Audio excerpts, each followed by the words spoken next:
Why do we seek comfort? It's a natural human instinct, a pull towards safety, ease, and predictability. We build our lives around it, from the softest beds to the most convenient routines. But what if I told you that this relentless pursuit of comfort is secretly holding you back? That the very thing we crave is preventing our brains from reaching their full potential? What if the key to a smarter, more resilient, and more capable mind isn't found in a life of ease, but in the heart of discomfort? Stay with me as we journey deep inside the human brain to uncover a startling truth: that struggle, challenge, and even stress are not just obstacles to be avoided, but the very tools our brain uses to upgrade itself. To understand this powerful mechanism, we first need to explore one of the most remarkable discoveries in neuroscience: neuroplasticity. For a long time, scientists believed the adult brain was a fixed, unchangeable organ.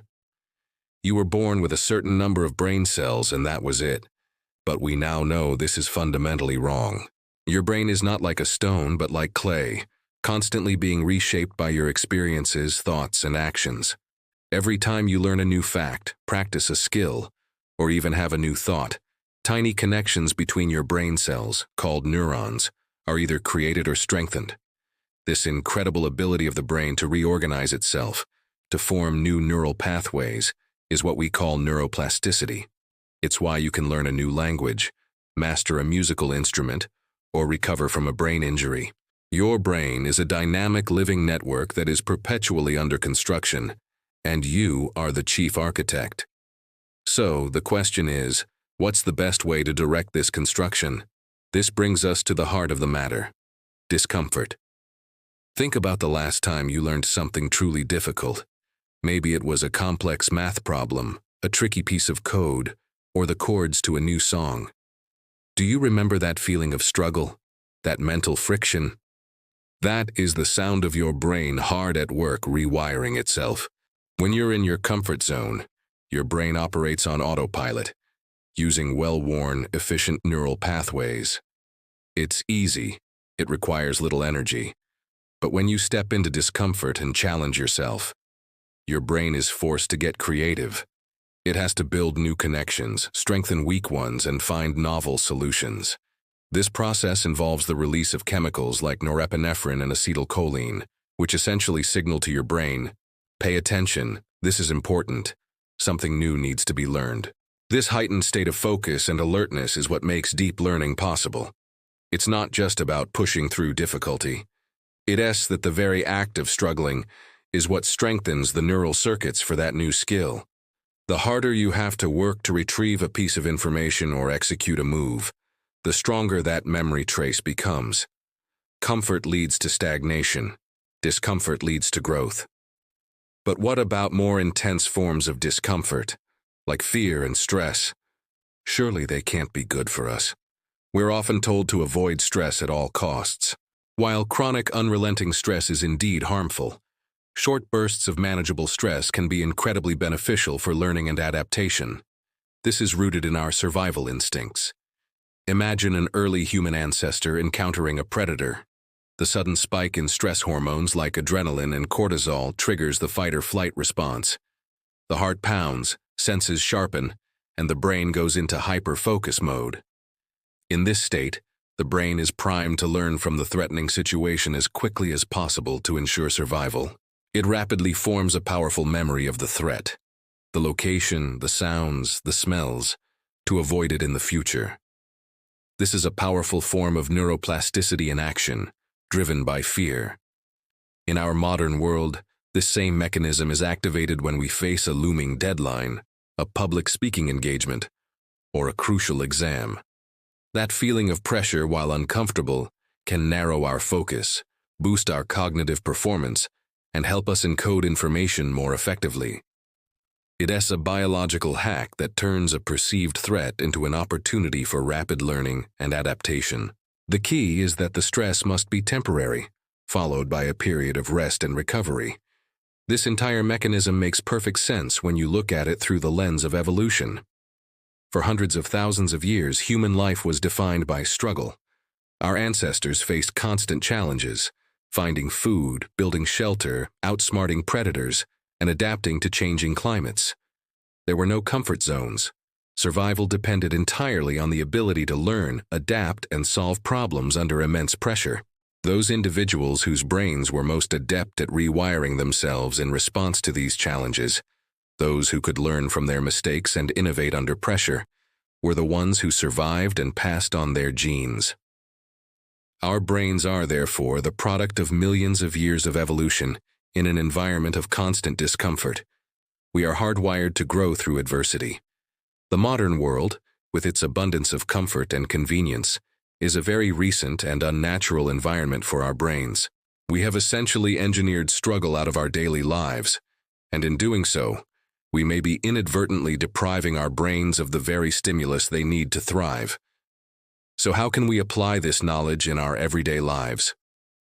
The applications are everywhere. When learning a new skill, whether it's a language, an instrument, or a sport, actively seek out the difficult parts. Don't just practice what you're already good at. Embrace the mistakes and the frustration. That's where the real learning happens. In your professional life, volunteer for projects that push you beyond your current abilities. In fitness, it's the final, difficult reps that build the most muscle. The principle is the same for the brain. It's about intentionally and systematically stepping outside your intellectual comfort zone.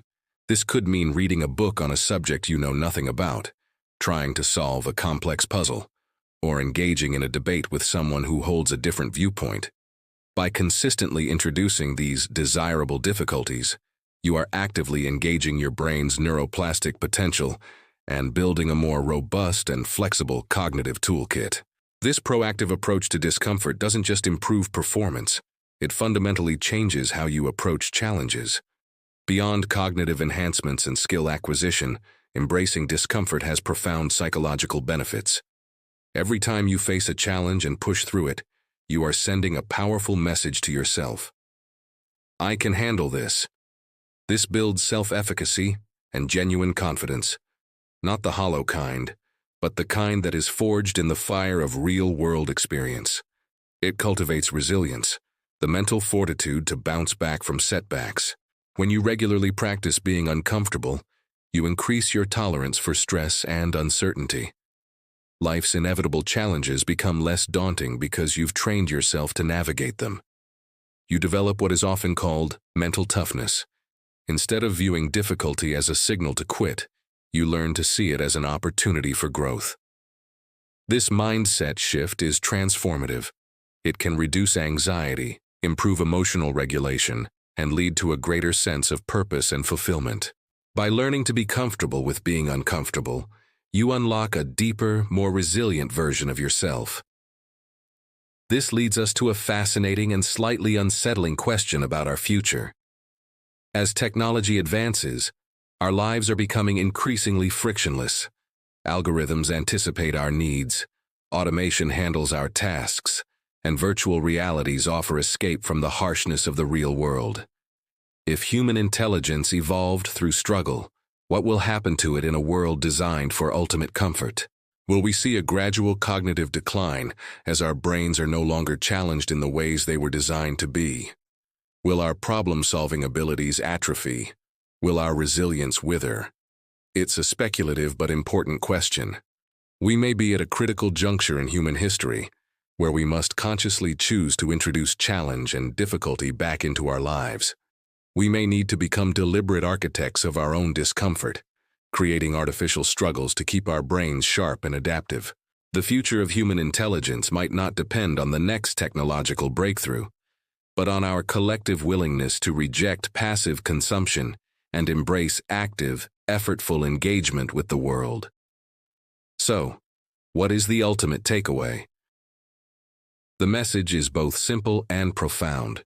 Discomfort is not your enemy. It is your brain's greatest ally. It is the master switch for growth, the trigger for neuroplasticity, and the catalyst for learning. Every moment of struggle, every ounce of effort, every step outside your comfort zone is an investment in a better brain. It's a biological imperative that we have forgotten in our modern pursuit of ease. So, the next time you feel that mental friction, that urge to retreat to what is familiar and easy, I want you to pause. Recognize that feeling for what it truly is. Not a signal to stop, but a signal that you are on the verge of an upgrade. Embrace it. Lean into it. Because in that moment of discomfort, you are not just learning something new. You are actively building a stronger, faster, and more resilient mind. Thank you for joining us on this journey into the mind. If you want to continue exploring the fascinating world of brain science and human potential, make sure to subscribe to our channel for more deep dives into what makes us who we are.